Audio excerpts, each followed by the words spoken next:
পুনৰ এটা ভয়ংকৰ ঘটনা সংঘটিত হৈছে শ্ৰদ্ধাৰ হত্যাকাণ্ডৰ নকল কৰিয়ে যেন সংঘটিত কৰিলে এই নৃশংস হত্যাকাণ্ড দিল্লীত সংঘটিত হৈছে শ্ৰদ্ধা হত্যাকাণ্ডৰ নিৰূপ ঘটনা এইবাৰ পিতৃক হত্যা কৰি মৃতদেহ টুকুৰা টুকুৰ কৰি ফ্ৰিজত ভৰাই থলে পত্নী আৰু পুত্ৰই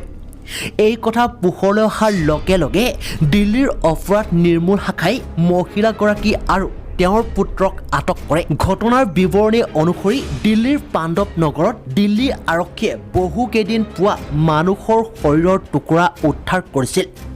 তাৰ পাছত ঘটনাৰ সন্দৰ্ভত তদন্ত কৰাত মহিলাগৰাকীৰ লগতে পুত্ৰক আটক কৰি সোধা পোছা কৰাত সকলো তথ্য পোহৰলৈ আহে অভিযুক্ত মহিলাগৰাকী আৰু পুত্ৰই প্ৰত্যেক দিনাই নিশাৰ সুযোগ লৈ পাণ্ডৱ নগৰৰ লগতে দিল্লীৰ চান্দ চিনেমাৰ সন্মুখত শৰীৰৰ টুকুৰাসমূহ পেলাই থৈ গৈছিল যাৰ ফলত পিছদিনা পুৱা স্থানীয় লোকে প্ৰত্যক্ষ কৰে আৰু আৰক্ষীক খবৰ দিয়ে